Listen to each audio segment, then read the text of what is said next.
اللهم لك الحمد كله ولك الشكر كله وبيدك الخير كله وإليك يرجع الأمر كله علانيته وسره، فأهل أنت أن تحمد وأهل أنت أن تعبد وأنت على كل شيء قدير.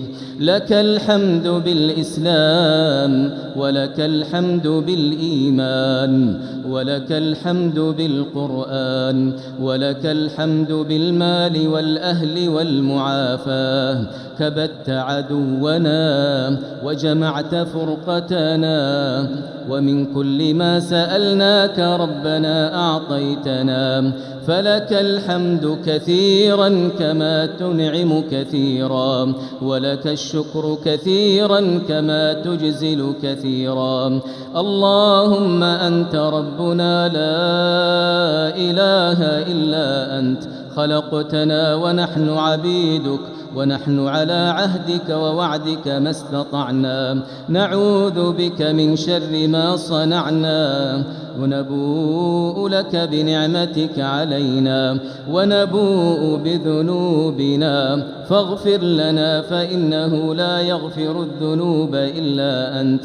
اللهم اهدنا فيمن هديت وعافنا فيمن عافيت وتولنا فيمن توليت وبارك لنا فيما أعطيت واصرف عنا برحمتك شر ما قضيت، إنك تقضي ولا يقضى عليك، إنه لا يذل من واليت ولا يعز من عاديت، تباركت ربنا وتعاليت.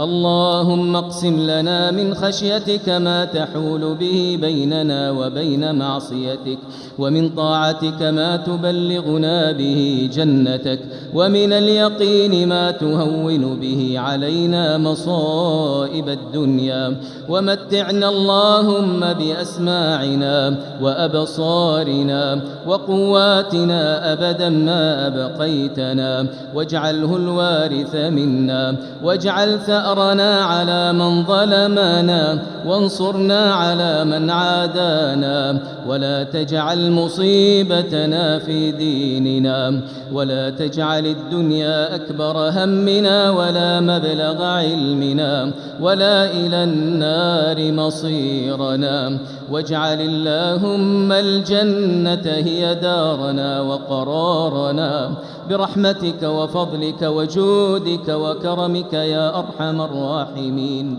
اللهم إنا نسألك الجنة وما قرب إليها من قول أو عمل، ونعوذ بك من النار وما قرب إليها من قول أو عمل. يا حي يا قيوم يا حي يا قيوم برحمتك نستغيث، أصلح لنا شأننا كله ولا تكلنا إلى أنفسنا طرفة عين.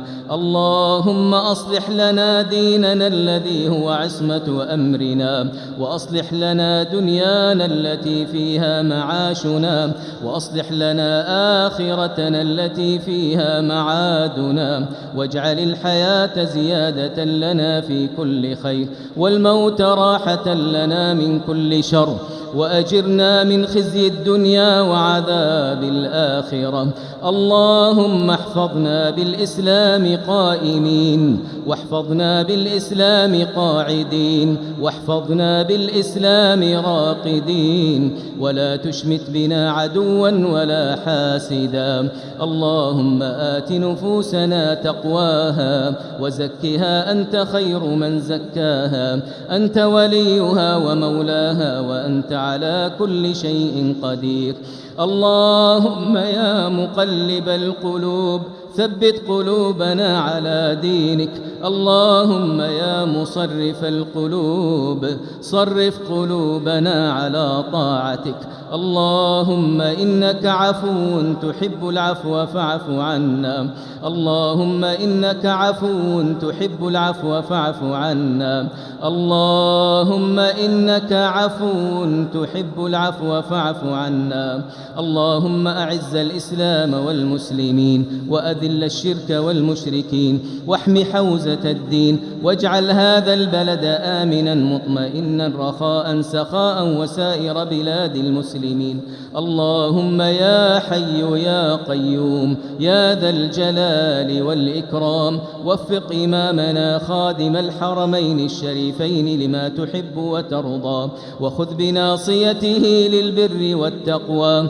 اللهم وفقه وولي عهده لما فيه خير للإسلام والمسلمين. اللهم واجزهم عن الإسلام والمسلمين خير الجزاء برحمتك يا أرحم الراحمين.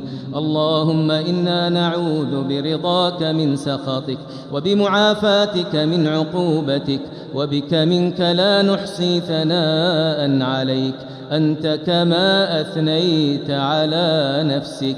اللهم اجعلنا ممن دعاك فأجبته واستهداك فهديته واستنصرك فنصرته وتوكل عليك فكفيته.